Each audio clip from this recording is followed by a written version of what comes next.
Let's take a look at 5 infield prospects who could help you next season on Fantasy Baseball Today in 5.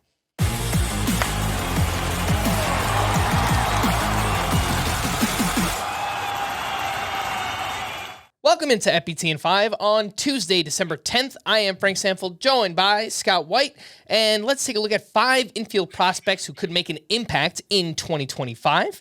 First up is Kristian Campbell of the Boston Red Sox, who was maybe the biggest breakout prospect this past season. Hit .330, 20 homers, 24 steals, 997 OPS across 3 different levels.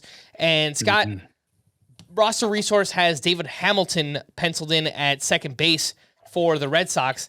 I think there's a chance Kristian Campbell could push him on opening day right away.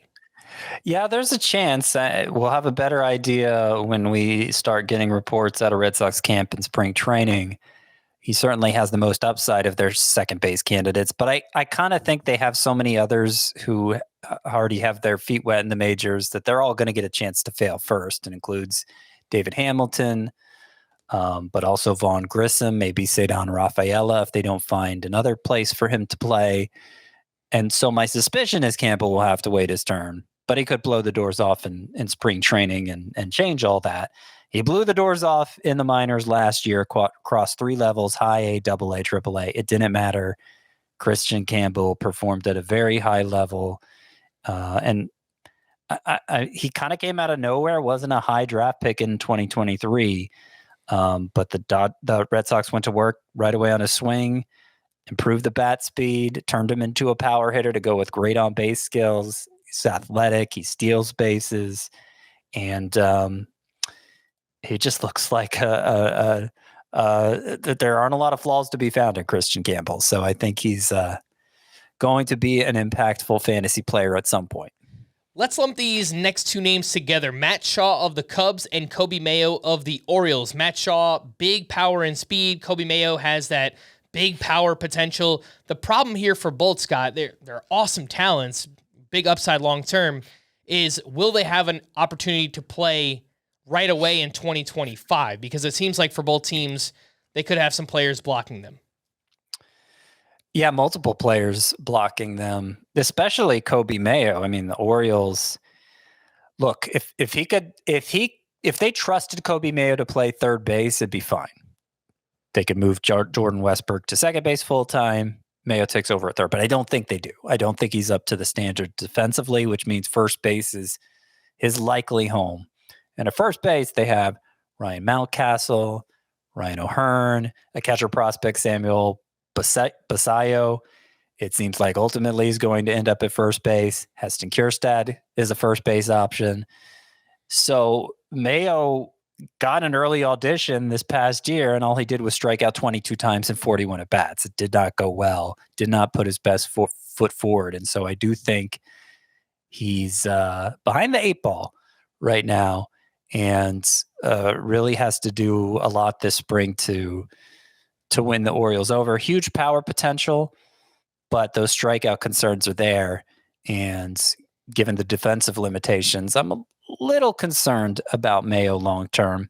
I have more confidence in Matt Shaw long-term for the Cubs, who was the 13th pick in the 2023 draft, made it to Double-A that year, was very impressive. Got off to a slow start in 2024, but over his final 80 games, Matt Shaw hit .318 with 18 homers, 21 steals, and 959 OPS. He brings that speed element that Coby Mayo lacks. He has the power, doesn't strike out like Coby Mayo does. A lot to like here, but the Cubs just traded for Isaac Paredes at the deadline last year at third base, seemingly blocking Shaw's path for the foreseeable future. Maybe Paredes could slide over to first base, and maybe he's not good enough to start for the Cubs, period. But right now, I do think he's blocking Shaw. 2 final names on this list. We have Deyvison De Los Santos of the Marlins and Dalton Rushing with the Dodgers. Deyvison De Los Santos, a first base prospect, hit 40 home runs in the minors last season, came over in the A.J. Puck trade. Feels like he should get an opportunity pretty early on in the season. And Dalton Rushing, he looks like he's absolutely ready, turning 24 years old. The bat is there. He's a catcher prospect, but sounds like they're transitioning him into the outfield. But Scott, we know the Dodgers are stacked. So will it be with the Dodgers? Will it be with another team? Who knows?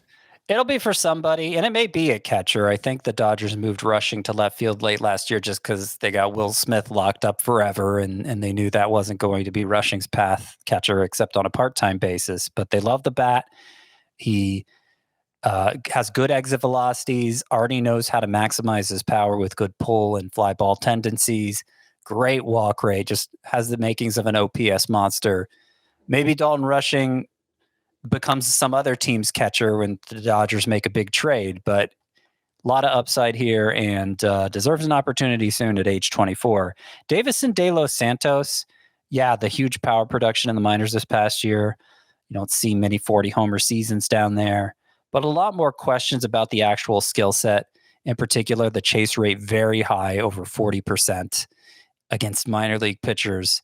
You'd like to see it more like 25%. 40% when he faces major leaguers, all the different breaking balls they're going to be able to throw after him. It may not work out. Deyvison De Los Santos has a lot of bust potential, but he also has a lot of power potential. So if he makes the proper adjustments, it kind of reminds me of Kristian Campbell. Actually, his chase issues weren't quite as acute at AAA, but they were there, and they had a lot of scouts skeptical. We saw some success for Encarnacion Strand in the majors already. Maybe we will see that for Deyvison De Los Santos as well. All right. For more extensive fantasy baseball coverage, listen to the Fantasy Baseball Today podcast on Spotify, Apple Podcasts, or anywhere else podcasts are found. Thanks for listening to Fantasy Baseball Today in 5, and we will be back again on Thursday. Bye-bye.